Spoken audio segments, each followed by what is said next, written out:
I'm not suggesting it's technology that's killing wisdom. Technology is not a person. I've never met technology. I've never shaken the hand of technology. I've never kissed technology. Like to sometimes. I've never kicked it. I'd certainly like to do that on many occasions. So if technology isn't a person, what's going on here? The problem, the danger, why I'm here, as a warning, someone from Silicon Valley to warn you of what's going on, is it's the ideas behind today's internet that are so dangerous, that are undermining our wisdom, that are challenging our traditional knowledge economy. It's the ideas behind what Silicon Valley has defined as Web 2.0. Google, MySpace, YouTube, Wikipedia. It's the ideas behind these companies, behind this movement, that is such a profound challenge to the intellectual life of all of us. Now, I was a Web 1.0 entrepreneur. I founded Audio Cafe. What was that all about? What initially excited me about the internet? I wanted to educate people about music. I was excited initially about the internet because it enabled me to cut my costs as an educator. Instead of shipping paper, distributing magazines, I was able to put my content online and distribute it on the internet. Essentially, then, distribution costs dipped to zero. I was able to invest my resources, my economic resources, in wisdom, the wisdom of individuals. I hired high-quality, experienced writers and thinkers about music to put a high-quality publication online. I'm still excited by that vision. It's a challenge. In economic terms, I didn't hit a home run, but nonetheless, others have done it. And there's huge potential in terms of the internet, in using it for the distribution of wisdom. While I was busy with Audio Cafe, a couple of young guys down the road in Palo Alto were at graduate school at Stanford. You all know these guys. One is called Larry Page, the other is called Sergey Brin. 10 years ago, they were indeed graduate students at Stanford in the electronic engineering department. Today, they're two of the richest men in the world, each, I think, now worth somewhere between $20 and $30 billion. What did those guys do right? Why aren't they here now? Why aren't I on my yacht? It's no joke, really. It's not a yacht. What Brin and Page have done, which is so enviable, I guess, for those of us who have to travel on commercial airlines, is not only have they acquired their own 747 jets to take their friends around the world, but they've acquired an airport next to their campus in Palo Alto, so they don't have to bother with formal customs at SFO. So these are the new aristocracy. These guys are the Carnegies of the new age. They're the ones shaping our knowledge economy. What was their idea? It was a brilliant idea, one so simple as to be staggering in its obviousness, and yet, of course, the best ideas are always the most obvious. What did these guys do that I didn't do? They figured out the best way to make money online. Rather than invest resources in wisdom, they figured out that the best way to build a search engine was to get all the users to put their supposed wisdom into the search engine so that Brin and Page didn't have to pay experts to build a search engine. The Google search engine, then, this artificial algorithm, its supposed wisdom, is based on the wisdom of the crowd. This is the foundation of the Web 2.0 movement. Nobody is in charge. Professor Mitra, in his wonderful presentation, went to India to figure out how students could complete their education on their own. Now, with all due respect, Professor Mitra, you didn't need to go to India to do that. All you needed to do was switch on your computer and access Google. All you needed to do was switch on your computer and look at Wikipedia, because Wikipedia, as a pure version of Web 2.0, is indeed a representation of today's internet in which the kids really are running the show. Google is the classic Web 2.0 company. No one is in charge.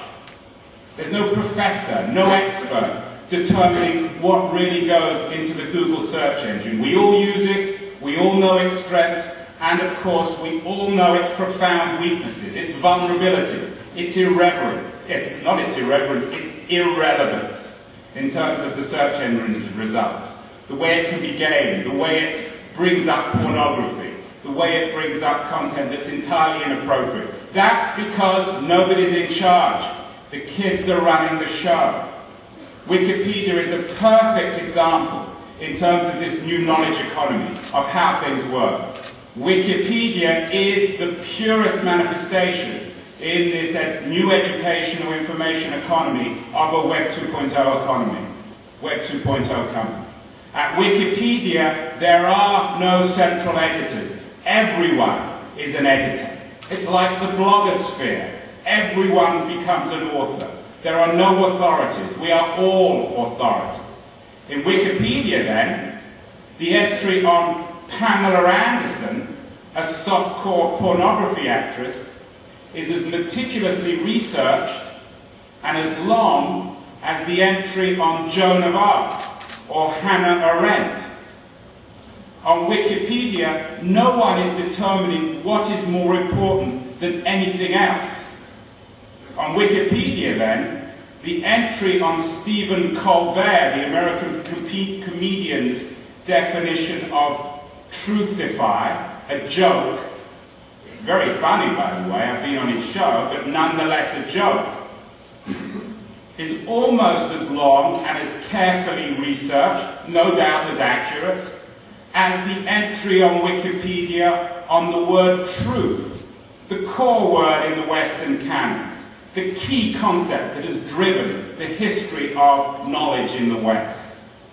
What is going on here? What is going on is that on Wikipedia, on the blogosphere, on Google, on YouTube, on MySpace, on Facebook, they've all figured out the same thing.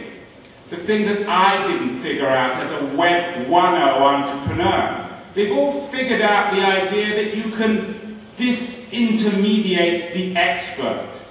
If you allow everyone the tools to self-author, then everyone becomes an expert.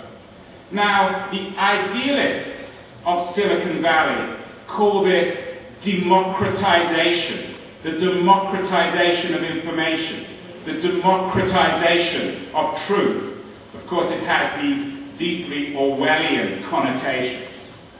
I call it the democratization of idiocy, the democratization of inanity, because, as I suggest, everyone is in charge, which means that no one is in charge. So for all of us, as representatives of a formal hierarchical knowledge economy, as experts, Web 2.0 is a profound challenge. It's a challenge to our intellectual authority. It's not a critique, or mine is not a critique of technology. It's a critique of the way in which certain utopians, anti-authoritarians, ex-hippies indeed, in Silicon Valley are using this technology to turn the traditional knowledge economy upside down, to undermine expertise.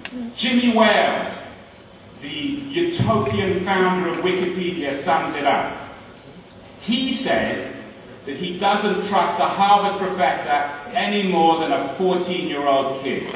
And that's what Wikipedia is all about. In my book, indeed, I talk about examples of Nobel Prize-winning scientists who were undermined on Wikipedia, on blind, anonymous Wikipedia editorial meetings by 14-year-old kids.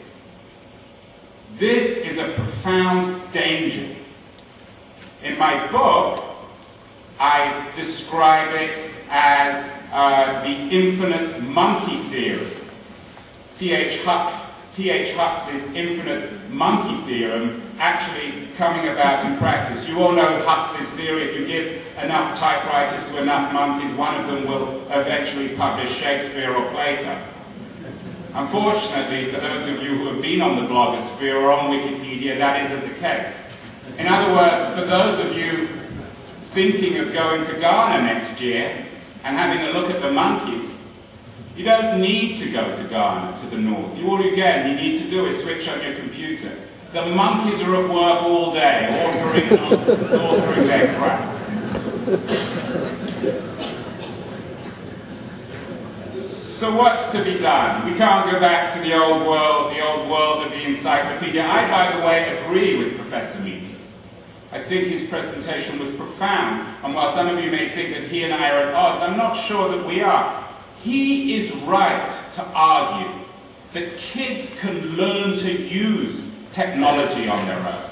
Technology, especially this Web 2.0 technology, is intuitive. I've got a 9-year-old. I understand that kids can switch these things on and they intuitively understand how to browse the internet, how to use Google. The problem, and this is the profound challenge that we've all got to face, is that they don't know what to believe. It's all very well for them to intuitively understand computers.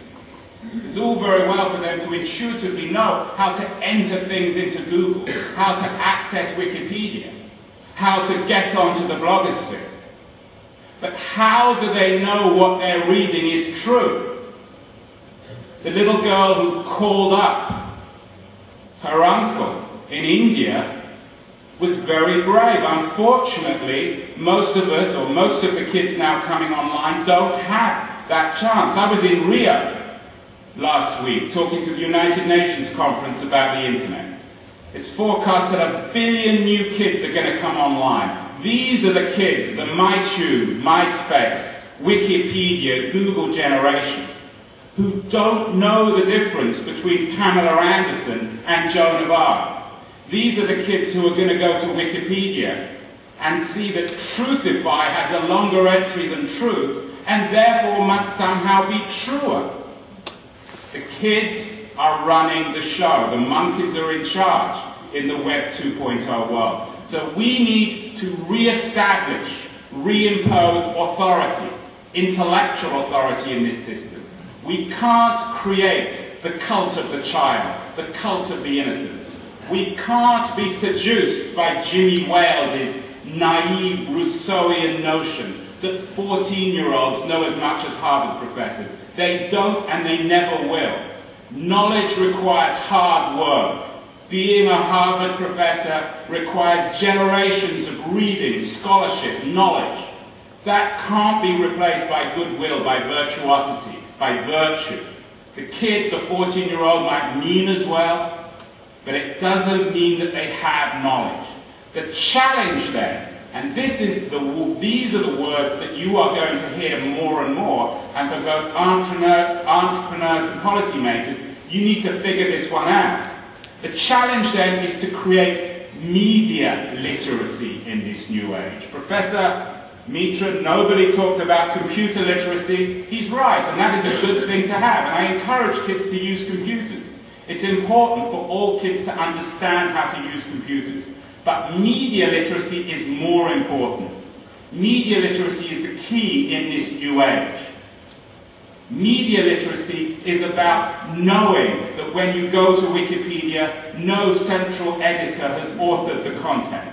Media literacy is understanding the difference between reading the New York Times or the London Guardian with accountable journalists and fact checkers and a full ecosystem of media people versus the blogosphere, when blogs are often authored by anonymous people claiming to be someone else. Media literacy is understanding that just because Wikipedia has a long entry on Pamela Anderson. It doesn't make her a historical figure, and I use that word carefully, in the same way as Marie Curie or Joan of Arc or Hannah Arendt were historical figures. Thomas Friedman, the great New York Times journalist, tells a wonderful story. He was in Pakistan talking to a woman about Al Gore, a Muslim woman, and she said to him, well, I kind of like that guy, and some of his positions on the Middle East are pretty good, but if I was American, I wouldn't vote for him. And Friedman said, why? And she said, I wouldn't vote for Gore because he's Jewish. And so Friedman said, well, how do you know he's Jewish? Of course he isn't. And she said, I read it on the internet. This question of reading things on the internet is the challenge for all of us. We need to figure out ways to determine reliable knowledge versus opinion. We have to create a more viable knowledge economy, not the anarchy of the Web 2.0 internet, not today's internet in which the monkeys really are running the show. So the challenge for all of us as digital entrepreneurs, as digital policymakers, is to not be humble and say, well, the kids know more than us, we're going to bow down to their wisdom, or be seduced by such abstractions as the wisdom of the crowd. The challenge for all of us is to indeed embrace the internet. Luddism is unacceptable in the early part of the 21st century. That was a Freudian slip. But at the same time, we mustn't be humble about our knowledge. We mustn't be humble about erudition, about expertise. The real opportunity with the internet, with these self-publishing tools that allow anyone to publish anything, is when, and we might think of this as Web 3.0, is when real experts get their hands on these self-publishing tools and use it to distribute their wisdom. One area, in my view at least, one very underutilized area for all this are university professors. I believe, particularly in America, that they've been locked away in specialized departments and forced to write more and more irrelevant material in specialized magazines that no one reads. So the internet offers a wonderful opportunity for them to distribute their wisdom more broadly. So the internet can be wonderful, it's exciting, it's innovative, it's new. But don't be seduced by Jimmy Wales. Don't be seduced that a 14-year-old knows more than a Harvard professor. Don't be seduced by the nonsense of the guys at Google who claim that the wisdom of the crowd is somehow wiser, more accurate than the wisdom of real individuals. If we can get beyond those seductions, then I think we'll be in good shape. But at the moment, today's internet is a dangerous place. It's a place of ignorance rather than wisdom. And it's for us, as people in the knowledge business, in the business of distributing wisdom, it's for us, I think, to build a better, more reliable, more truthful internet. Thank you.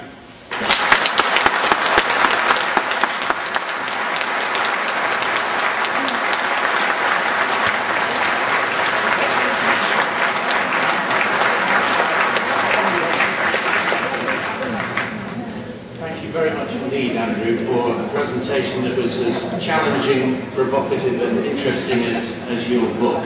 And I'm sure that presentation will have generated a lot of interest and a lot of questions. Unfortunately, trying to ask a question in the opening plenary session of Online Educa is a little like trying to ask a question in the opening plenary of the 26th Congress of the Soviet Communist Party, and it's not allowed. So, tough luck on that one, but what I can tell you is that if anybody is interested in discussing these issues further with Andrew, he has agreed to do a meeting later in the day at 16:15 in the table room. That's 16:15 in the table room. Can I, on your behalf, thank all our speakers for a series of presentations that I think have been